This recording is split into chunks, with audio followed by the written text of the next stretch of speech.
as you look to build that relationship with India, does it bother the U.S. that India continues to have the relationship with Russia? It is now the biggest buyer of Russian oil, overtaking China. I mean, how do you square that, Secretary?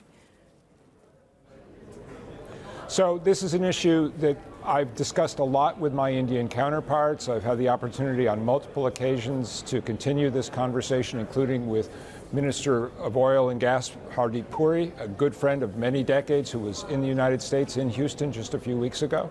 Our goal with Russia is very simple.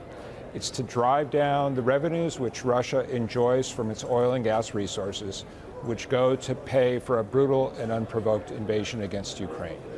Our price cap policy was designed to avoid disruptions of global crude oil supply, which would cause a spike in prices, which would mean that Russia would get even more revenue for its oil exports. So we're looking to ensure stability in global supplies while at the same time driving down Russia's revenues. India has been an excellent partner in the implementation of that policy, specifically through the work that India has done in order to encourage its companies, its purchasers of Russian crude oil, to do so within the framework of the price cap rules. As Minister Puri says, and he said this directly to me, the tougher you Americans are on the enforcement of the price cap, working with your G7 colleagues, the better the price I will get for the crude oil that I need to buy to drive the Indian economy. So our goals are convergent.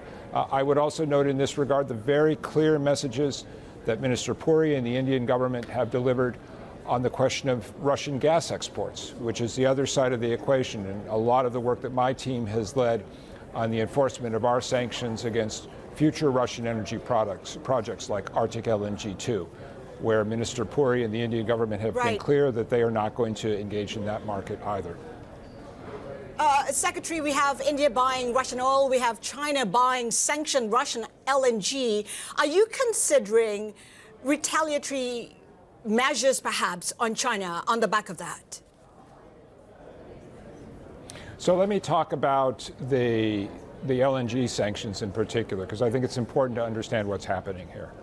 Our goal on our LNG sanctions is to ensure that Novatek, in particular, is not able to take the gas that Gazprom used to send to Europe through pipeline exports and redestine that gas to global markets. We've been particularly focused on the Kremlin's flagship project, which is Arctic LNG 2.